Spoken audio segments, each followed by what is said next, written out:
बिहार में साल के अंत में विधानसभा चुनाव होना और विधानसभा चुनाव को लेकर सियासी दलों के बीच खींचतान मचा हुआ दिखाई दे रहा है। अब ऐसे में बिहार विधानसभा चुनाव को लेकर कांग्रेस ने अपनी तैयारियां शुरू कर दी हैं।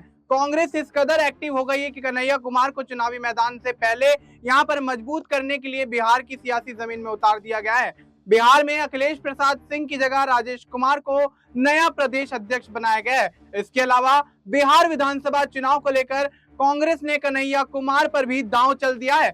दिल्ली, महाराष्ट्र, हरियाणा के विधानसभा चुनाव में कांग्रेस को करारी हार का सामना करना पड़ा। अब बिहार विधानसभा चुनाव के लिए कांग्रेस ने तैयारियां शुरू कर दी हैं। 2024 में कन्हैया कुमार ने दिल्ली की उत्तर पूर्वी सीट से चुनाव लड़ा था।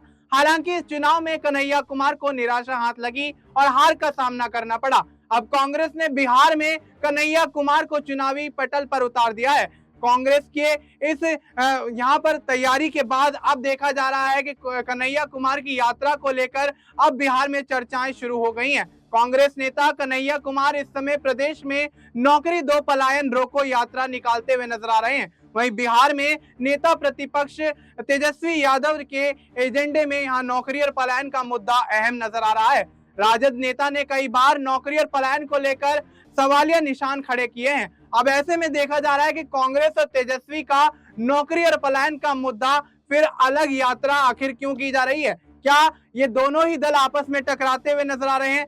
अब बिहार के अंदर देखा जा रहा है कि एनडीए के साथ साथ अब इंडिया गठबंधन भी अब आपसी लड़ाई से जूझता हुआ नजर आ रहा है। बिहार में चुनावी साल में कन्हैया कुमार की एंट्री के लिए अब जिस तरह से कांग्रेस तैयारियां कर रही है और कन्हैया कुमार जिस तरह से चुनावी मैदान से पहले यहां सियासी जमीन को मजबूत कर रहे हैं, उससे अब कहीं ना कहीं कांग्रेस का सियासी भविष्य यहां पर दिखाई देने लगा है। तेजस्वी यादव और कन्हैया कुमार दोनों युवा नेता हैं।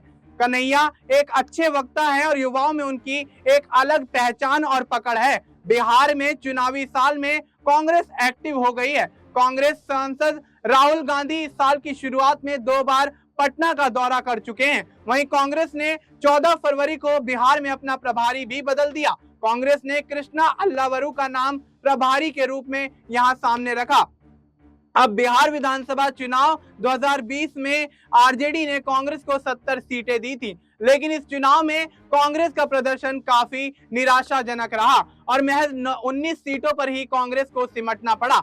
2020 में बिहार में महागठबंधन की सरकार नहीं बनने का कांग्रेस का प्रदर्शन भी माना गया था। वहीं आरजेडी इस बार भाकपा माले को 25 से 30 सीटें दे सकती है, क्योंकि 2020 के चुनाव में 19 सीटें दी और 12 सीटों पर जीत हासिल की।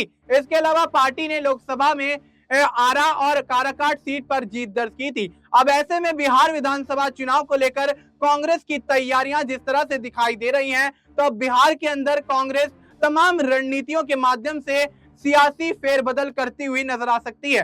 फिलहाल आपको इस मुद्दे पर क्या कुछ लगता है? आप अपनी राय हमें कमेंट करके बता सकते हैं। बाकी देश और दुनिया से जुड़ी तमाम जानकारी के लिए आप देखते रहिए SK9।